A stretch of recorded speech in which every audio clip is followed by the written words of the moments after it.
seated. Fine.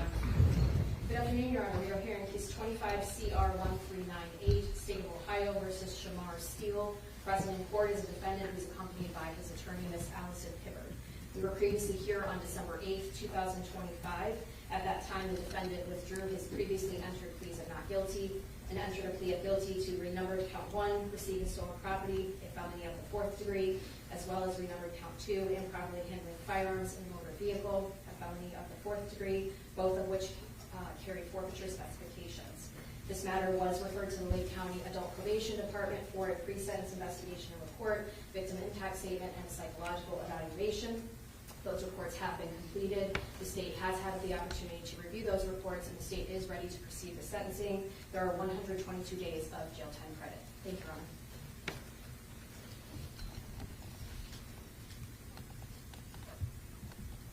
All right, Ms. Hibbard. Thank you, Your Honor. Your Honor, this is a low-level felony firearm case. As you are aware, that is what Mr. Steele pled to, our low-level firearm charges. He has a very limited criminal history as an adult. He does have a misdemeanor case from the Wayne County Municipal Court. I know that the state argued in their sentencing memorandum that he had failed to comply with conditions of that and things of that nature. However, they cited that he had not completed counseling. He was not ordered to do counseling. He was ordered to do a program. However, he simply had not gotten to that yet in his probation process. It was essentially inactive probation. He didn't have to report for that. He wasn't drug tested for that.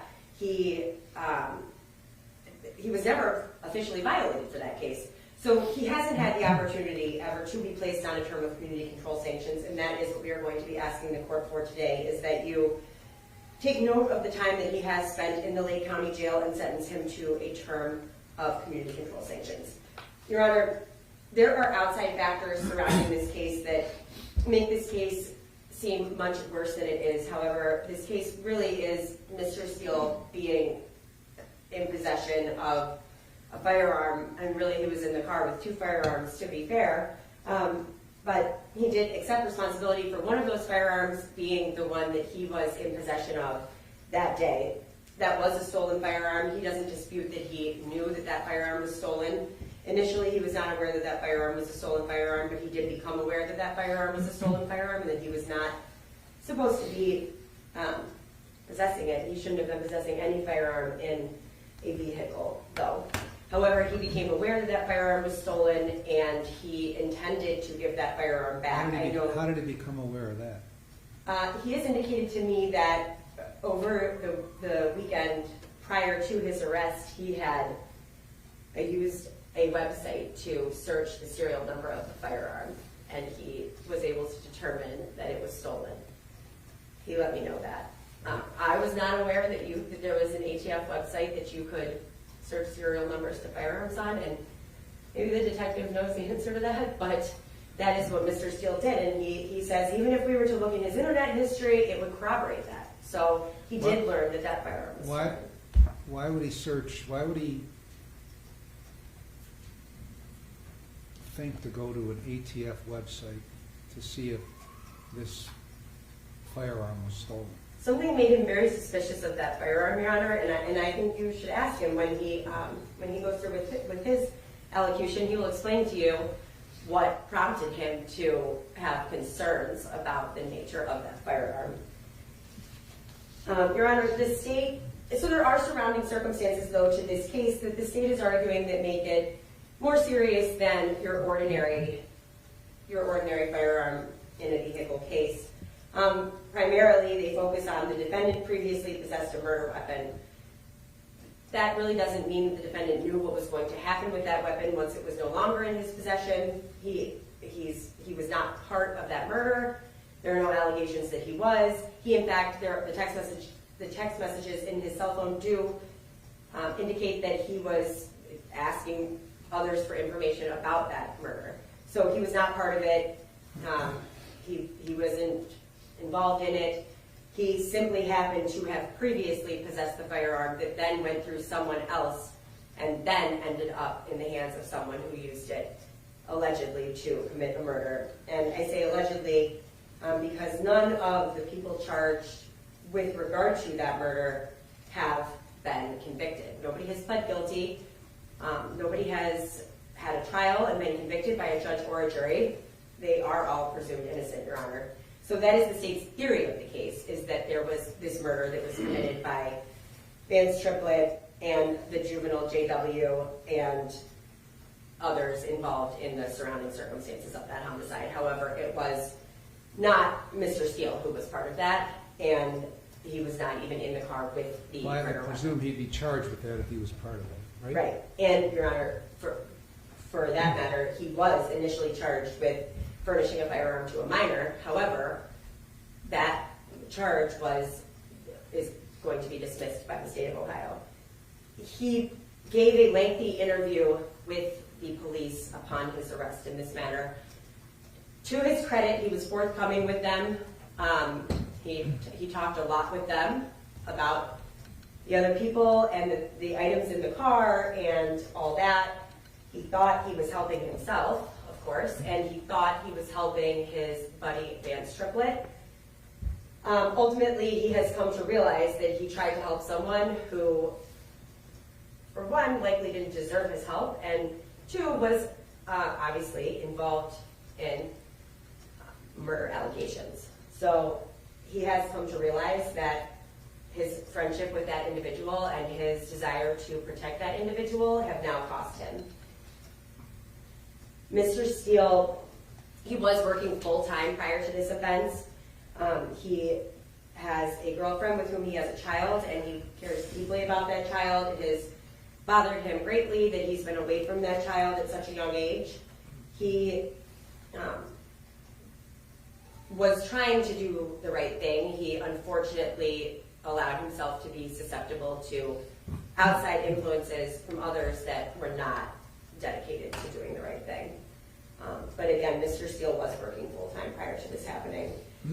The allegation that there was a trade of firearms going on, while Mr. Steele should acknowledge today and will acknowledge today that he was responsible for much discussion with his cohorts about trading firearms and what can we get for this, and oh, maybe we can get one of those. Yes, that definitely went on, and he's not going to deny that that occurred. He did think that having firearms and being around firearms was cool. Obviously, that belief has now cost him greatly because he's been in jail as a result of being around those other people and their firearms. The firearm that Mr. Steele was in possession of was stolen, but there are no allegations that he was responsible for the theft of that firearm. And again, he is here today because he thought that having firearms and living some lifestyle was cool, but hopefully he is quickly realizing that it is not cool. Mr. Steele, if he were to be given a term of community control sanctions, would go back to work. He would try his best to comply with all conditions that you may place upon him. I do think that having a structured,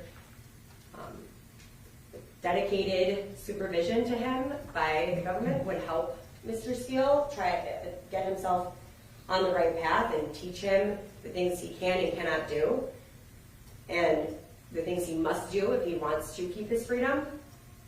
I do think that he maybe needs to engage in some programming. I know with his previous probation, while he wasn't ordered to do counseling, he was ordered to ultimately do a program, Thinking for a Change. I have heard from the Adult Parole Authority that people do respond well to that program. He has never taken that program. He was not on probation for all that long prior to this offense, and that, again, was misdemeanor probation, which was essentially inactive probation. He didn't have to report in person or anything like that.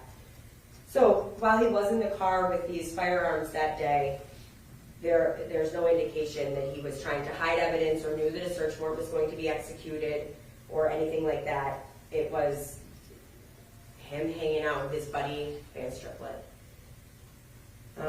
So I would ask that you take those things into account and note that he has tried to do the right thing by speaking with law enforcement and has tried to understand what brought him here before you today, Your Honor. Thank you.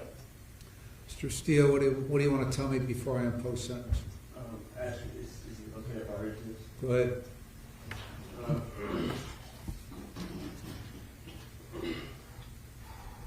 First, I want to say that I'm truly sorry to my family, of course, my kid, and most importantly, the victims of my wrongdoings. I'm not a bad person. I just made a bad choice, which affected a lot of people. I know you, Honorable Judge O'Donnell, take your job very seriously by serving and protecting your community. I am in no way trying to defend my own actions, but simply take responsibility. I'm wrong, but I say I hope and pray you give me a second chance to not only be there for my son, but to show you and others who I am as a person and how pure and true my intentions are and how much I learned from the choices that I made.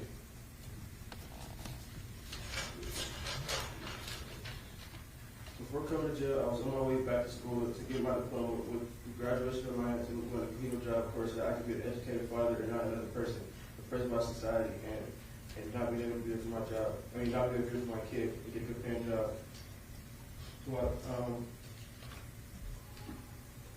I try so hard to be perfect for my son, but nobody's perfect. I've never been to jail before, but being in jail was a good thing. It gave me time to think and reflect on myself, the people I consider my friends, and the choices I made to get myself here. But the biggest realization is that this is not some place I would like to be. It's just surely not who I am as a person or the way that I was raised. It's very unacceptable for the rest of my life. Never in a million years would I have thought I would be in jail with my family, my son, and hearing all the struggle I caused. I'm a firm believer in with God anything is possible. If give me a second chance, I want you to know that I'm promising a full plan of action. And again, I want the court and the victims to know that I'm sorry and I hope from the bottom of my heart that you all can accept my apologies and take who I am as a person into consideration. And not just know my past. I promise I'm not a bad person. I just made a dumb, young-minded bad choice. And believe me, got beyond scared straight. Hopefully my book is not judged by its cover, but I'm still young and can only imagine how hard life can get out of prison. And I want to say thank you for the opportunity to let me speak and hear my testimony. When did you write that? I actually wrote this. I had it last week, but I wrote it quite a couple times, and I was trying to find the perfect words to say. But then it's like I prayed a little bit, and nobody's perfect. There's no such thing as a perfect words to say. I can only speak from my heart and show you who I am as a person. How long have you been in jail? Since September 17th, Your Honor. What have you been doing? I have made some playful choices, but really Some what? playful choices. Playful? What do you mean playful? I do have in-house charge for horse playing. Well, you got charges for a fight. It's horse playing and creating a disturbance, Your Honor. Yeah. Well, I'm kind of reading what they put you in a hole each of these times you did this, right? I went to the old class, Your Honor, and one of them was possession of contraband, and the other one was horse playing and creating a disturbance. How many times? Twice.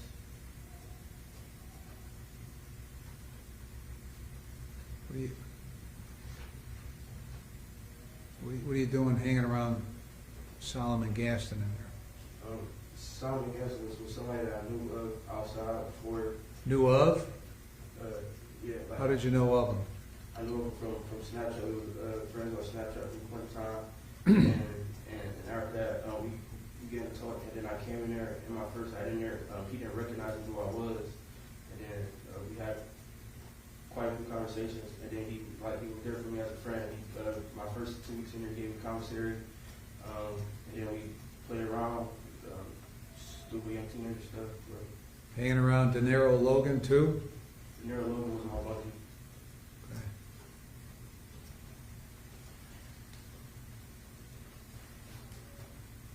So there's 4 different, 5 different, 6, 7, 8 different incidents with you in the jail.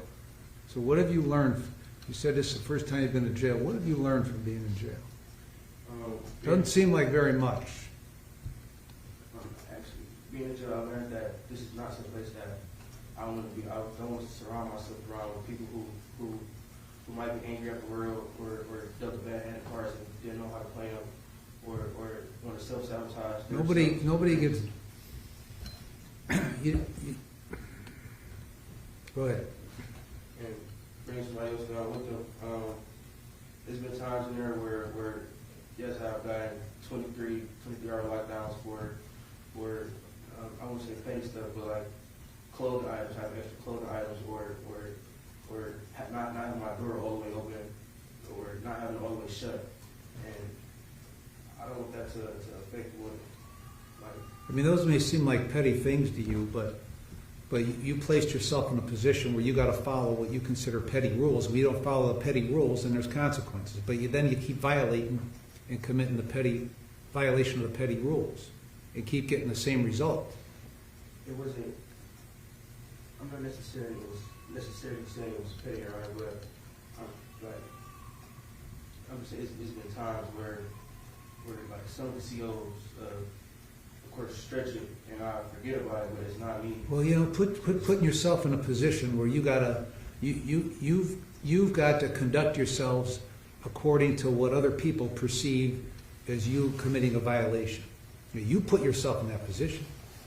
What you got an improper handling when you were a juvenile in 2013. What happened with that? What was that all about? It was my best friend. My best friend was playing a firearm at the time. She had given me a firearm because it was a split shell case and it was stuck. And as she placed it in my hand, the firearm had went off and pinched my whole hand, pinched the whole palm of my hand. And it was finding case for a long time. And my best friend, who I still sort of kind of talk to today, she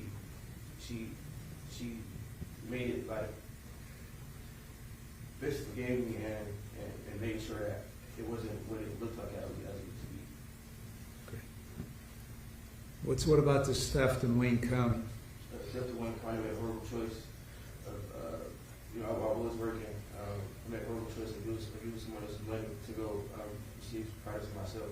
What? To go receive products for myself. What products? A vape. Huh? A vape. In Wayne County? Wayne County. They don't have vapes around here? I actually moved to Wayne County. I'm not from Wayne County, sir, but I have moved to Wayne County. This was when my fiance was pregnant with my son. I moved to Wayne County to raise my kid and get away from everybody and violence and everything.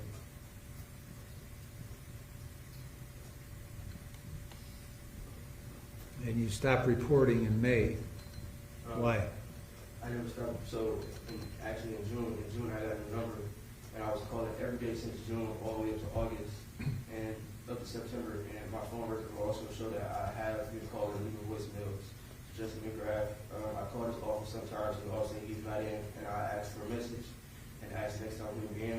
And I still ask me for leaving voicemail. All right, so what happened with this incident in September of this year?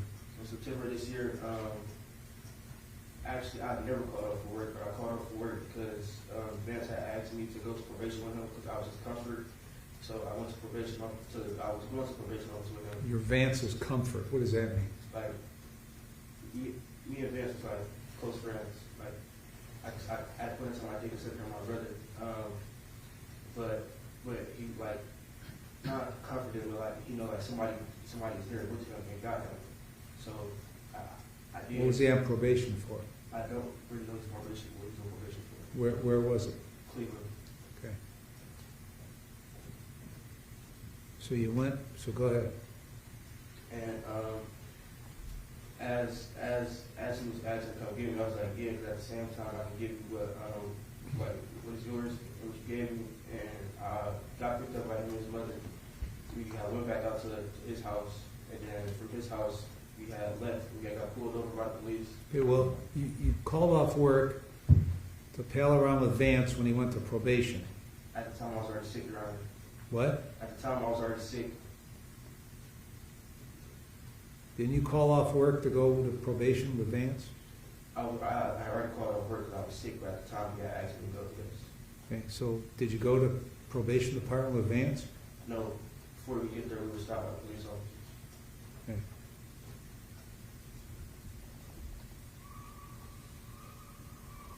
So did Vance pick you up at where you live? Because his mother and him picked me up, yes. Where were you living? Cleveland Heights, my grandmother. Okay, so they picked you up in Cleveland Heights You go to the probation department in Cleveland, Cleveland. and first you divert back to Willoughby, Yes. where Vance had just left. No, he had left Signature Health. I think it was Signature Health in Beechwood. Okay, so you go back to Vance's house, and then what? So back to Vance's house, we go inside for a second. We go inside. Why were you going inside? I was in his belongings, and I also wanted to smoke. His mom said that we could smoke inside the car, so I did light him out and, inside the house. His mom walked in the house and said, "Y'all in here smoking," but the original. We had originally went out there to Willoughby South High School to drop off a football paper for her youngest son. And then what? And then I asked her to go to the house, and we went to the house. He had changed his clothes, we were changing shoes, and I went in there and lifted him out for a second. And she came in there, basically cussing us out and saying like, "Y'all do the wrong thing. Come on, let's go." And we got in the car. What does that mean, doing the wrong thing? Smoking instead of murder time. And got in the car, and we had pulled Smoking what? him out. And we had got in the car, pulled off. As we pulled off, she was actually going to cuss both of us out. And then she was like, "I don't hear none of y'all got to say. Stop talking. Y'all aggravating and stuff." And then after all that, she was like, "The police behind me, put your seatbelts on." Put our seatbelts on, and then the police had pulled us over, grabbed the Vance out of the car, and then I asked if I had any questions. I told them no, and then she had asked us about, and then also asked the same question, and then they had asked my name, and then it was like we have to see if the detective will talk to you, and then after that, I got detained inside the car, and they had asked what firearms. They asked who the firearms was inside the car, and I told them that one of them belonged to me, and I got transferred to Willoughby Police Department. Which one belonged to you? None of them really belonged to me, but I took the blame for it because I touched it last, and I do watch a lot of it. Well, where did that come from? Where it comes from. Where did the gun come from? For my knowledge, it was before the stove, so it was. What? It was under the seat. It was under the Van's seat How did you know it was there? because they told me it was there. Okay. And I have all my reports and everything, and everything is. So you didn't see anybody go in the apartment, take any guns out, put them in the car?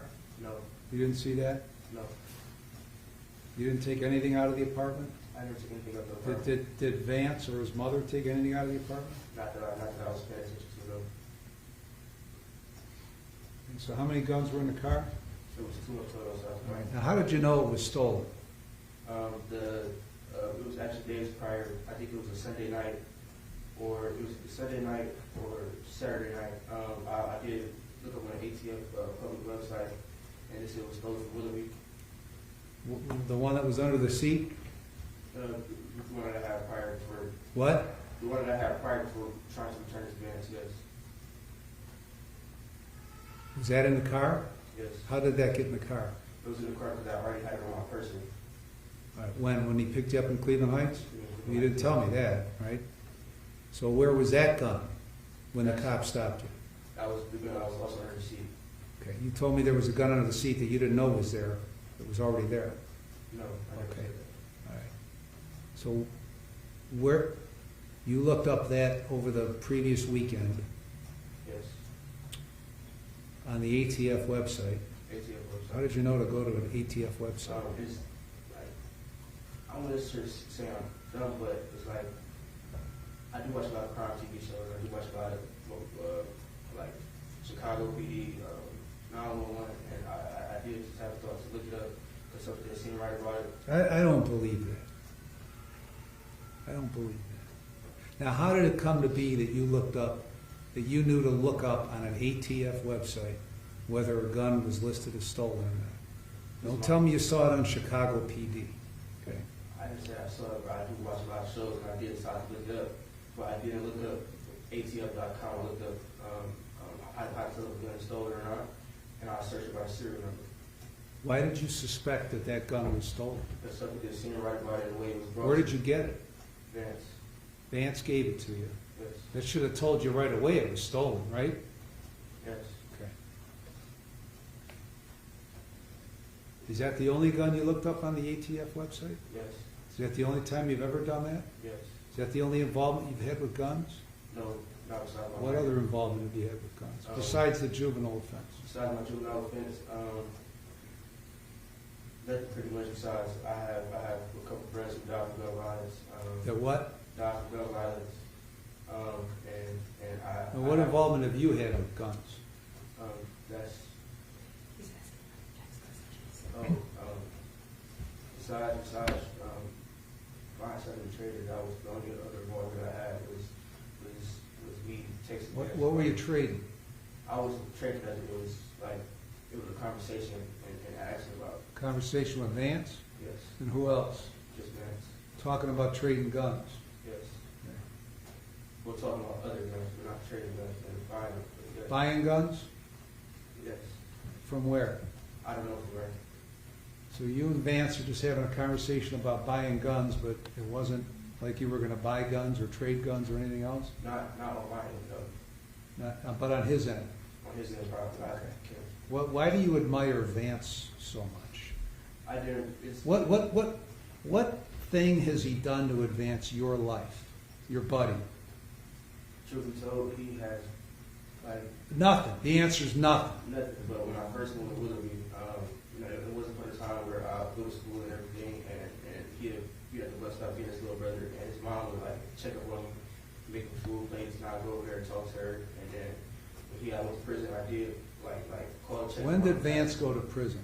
I believe it was 2022 or 2023. When did he get out? I don't remember. Okay.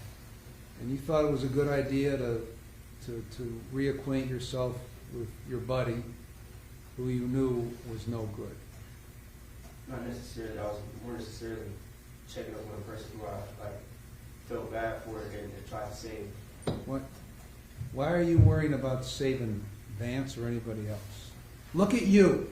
Why are you worried about saving Vance or anybody else? Truth be told, I don't know your honor. I'm not going to say I didn't. In my heart, I'm just a caring person. I care for some people who shouldn't. You don't care for yourself. If you cared for yourself, you wouldn't be standing here. Okay, so don't tell me you care for other persons, okay? Why are you trying to skirt around what you did and why you did it?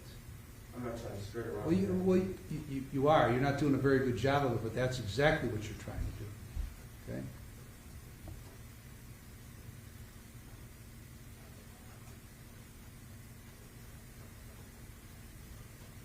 What have you been doing for 122 days? 122 days, not the whole 122 days, but sometimes I can't go to church, but I go to church. I attend NA meetings, AA meetings. How old are you? 20 years old, Your Honor.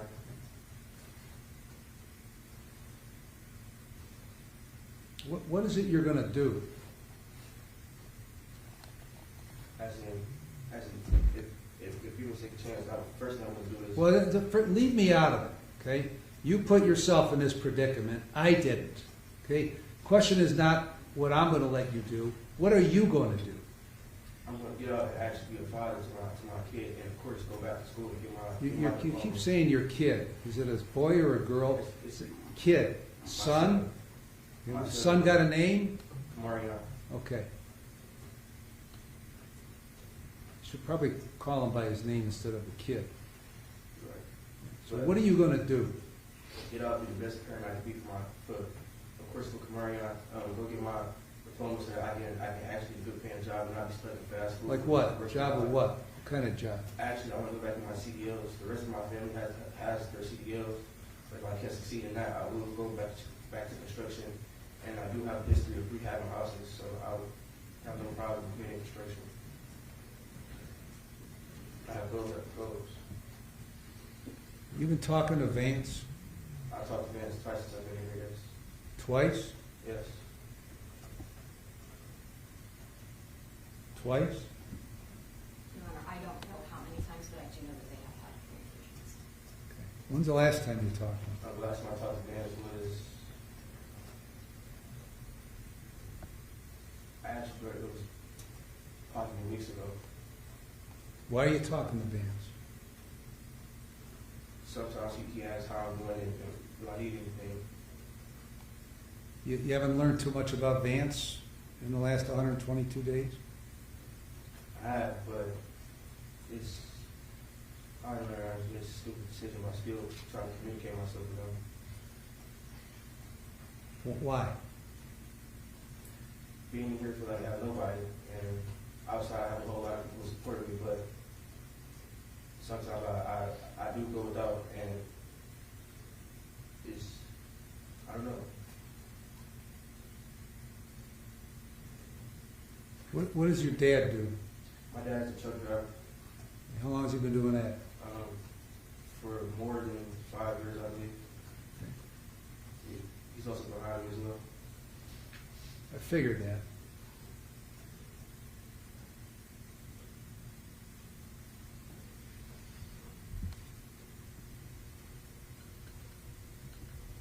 So Ms. Hibbert is asking me to put you on probation.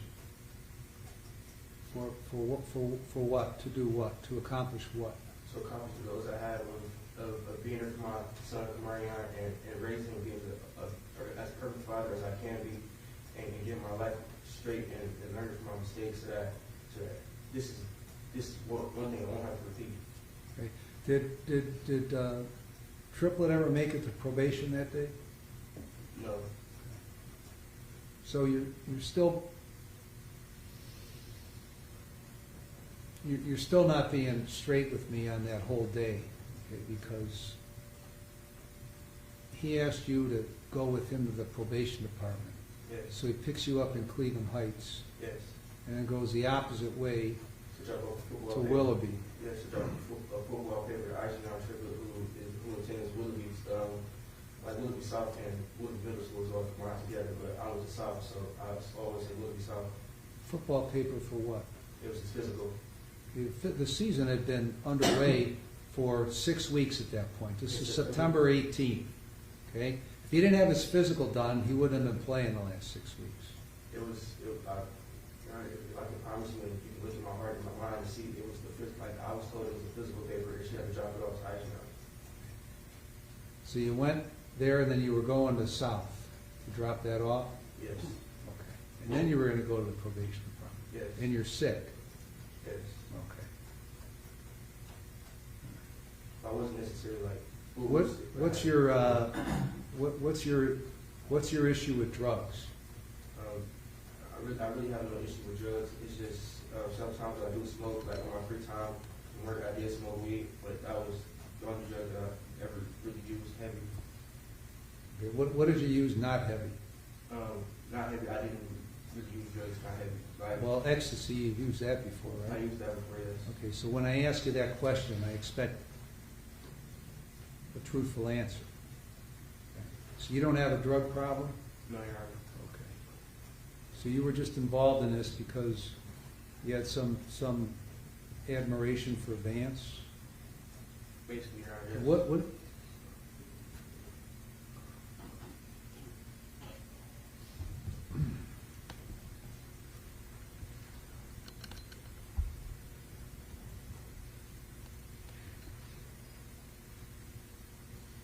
What have you ever had any mental health treatment before? I did go to Beachbrook, and I did have. What's Beachbrook?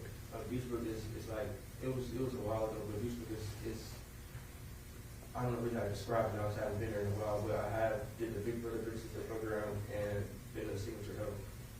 Okay, well, but what about mental health treatment? I did nothing but counseling and therapy For what? for anxiety, depression, bipolar depression, and PTSD. And that was with Signature? That was a Signature Health. When's the last time you were there? Last time I was there was I believe it was the end of 2022 or the beginning of 2023. Okay, why'd you stop going there? So I met my fiance Cassidy, and I started confiding in Cassidy, and I got closer with Cassidy, and I felt like it was unbreakable, and she was my person that I would be able to talk to and fully like relate to and have like deep conversations with. I feel like I have nobody else.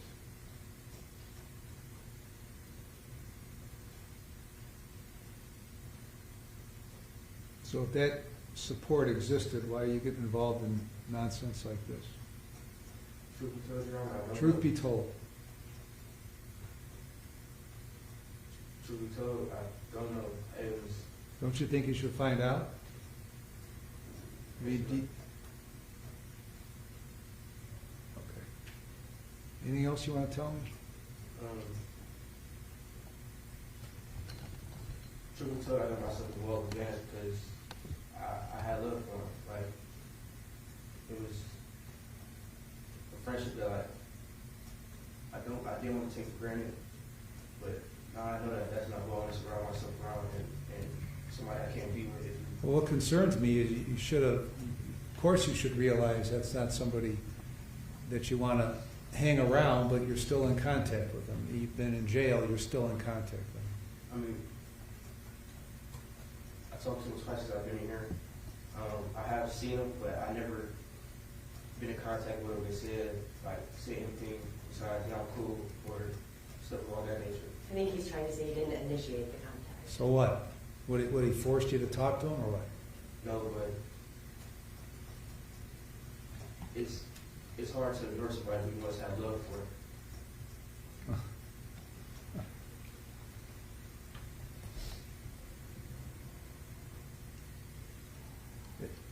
That's kind of a stunning statement from somebody who's been sitting in jail for 122 days, a lot of it attributed to your buddy Vance.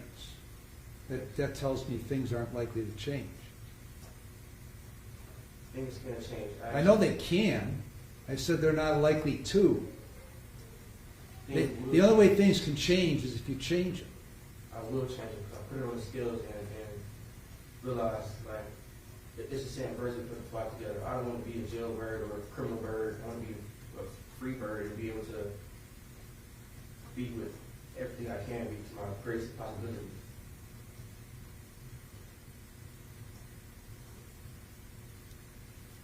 Simone, have a seat. Thank you, Your Honor. The state submitted a sentencing memorandum for the court's consideration. Sentencing is not confined to the four corners of the indictment or the pre-sentence report. The court is required to look deeper, to look at who the defendant actually is, how he's conducted himself over time, and what risk he poses moving forward. The court must evaluate not just what happened in this case, but whether his conduct is part of a broader pattern of behavior. The court is not limited to evaluating a single snapshot in time. The court must assess patterns of behavior, the likelihood of recidivism, and whether the defendant has demonstrated genuine accountability. When the court does that in this case, the picture is deeply troubling. What emerges when the court looks beyond the indictment and beyond the sanitized version of facts and circumstances of this case that the defendant has provided, the defendant is a person who's repeatedly engaged in criminal conduct, who has demonstrated an ongoing inability or maybe an unwillingness to conform his conduct to the law, and who continues to minimize his behavior rather than accept responsibility for it. The defense asks the court to focus narrowly on the offenses for which the defendant was convicted in isolation and without meaningful consideration of his conduct. This is not a defendant who made a single poor decision on September 17, 2025 of improperly handling a firearm that was stolen in a motor vehicle. As set forth in the state's sentencing memorandum, the state is asking the court to look at the defendant through his own words and through his own conduct. The defendant's use of the alias Glock, the defendant's jail calls, the defendant's text messages with Vance Triplett. Why is your alias Glock? My favorite rapper is at the point in time was Key Glock. Who? Key Glock. Okay.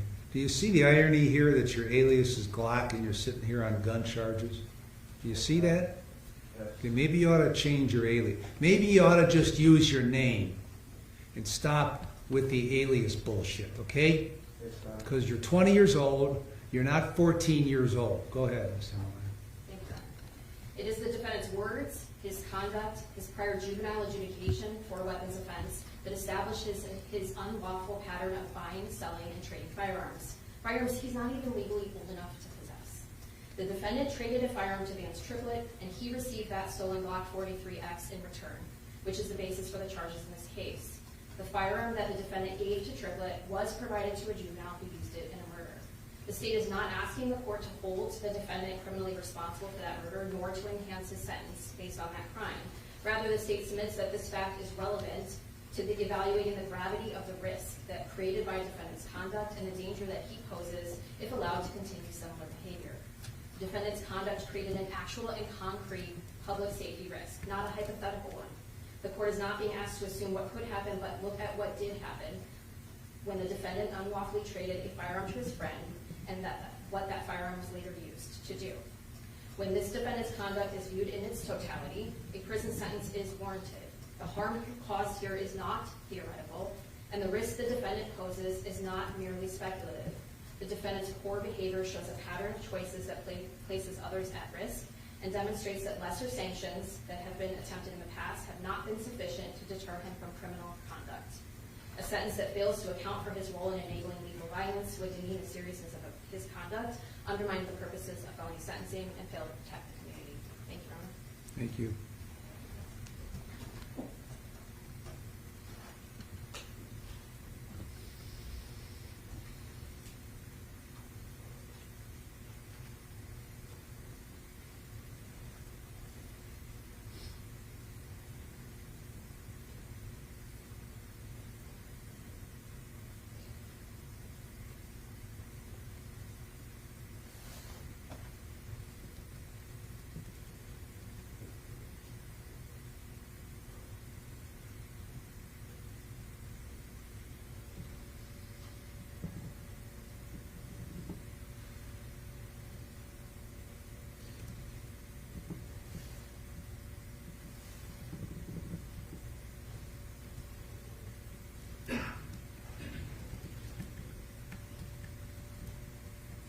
All right, I reviewed the pre-sentence report, the psychological evaluation, the state's memorandum. I listened to Mr. Steele. I've listened to counsel. I have considered all the provisions in 29, 29, 11, 29, 29, 12, and 29, 29, 13.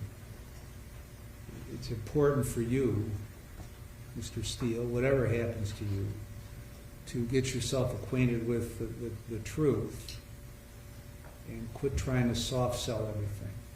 Okay, because it's apparent to me that you stand here spouting a lot of half-truths and trying to evade what actually happened. No, we're not all stupid, okay? We're all not as stupid as you think we are. So you maybe ought to consider that for your future, because you're 20 right now.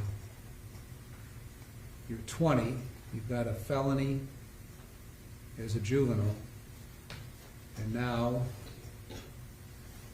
you've got a felony as an adult. Why don't you have a driver's license?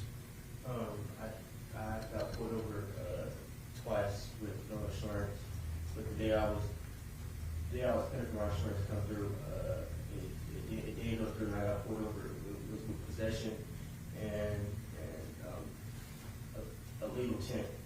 And I was in here the day I had to pay for an SR22 bond to get my license. Okay. So you have, when did you get a license? I got a license last year. No, not that. It's 2026. I got a license at the end of 2023, beginning of 2024, February.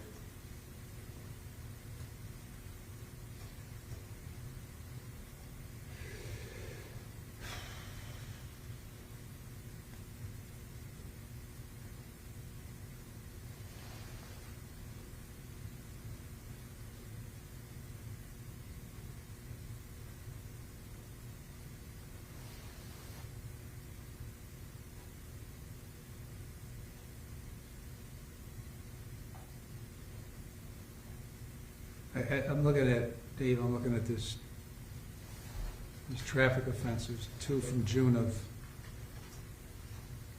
25, a tint and a failure to yield right away, but it said he's been suspended 3 times.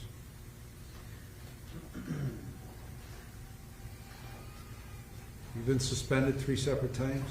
But it's not. First time my license suspended. And you got a suspension because you didn't have insurance when you got the failure to yield right away? Yes, this is my, yes. But I did have my, temps, my Ohio ID suspended. Hold on. 2 times he was cited for traffic violations. He didn't have insurance. And there's also a license forfeiture through Monroe Municipal Court. So I'm Okay. assuming money owed. Okay. All right. Now,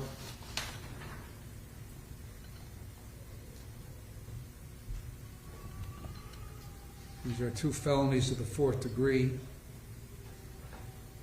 And the reason that you're getting the recommendation from the state of a prison sentence is because all the other stuff swirling around here and your activities with regard to those weapons. Okay? And that's a fair recommendation because of your activity. Because somehow,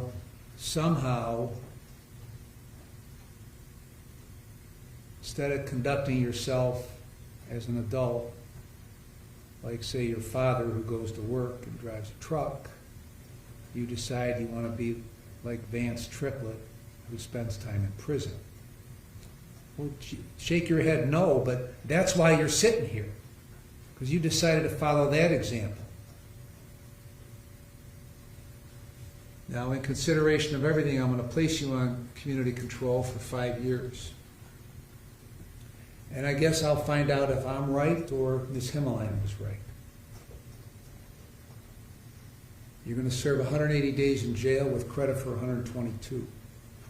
The last 30 days, you're going to enter into and complete the jail treatment program and follow all the recommendations.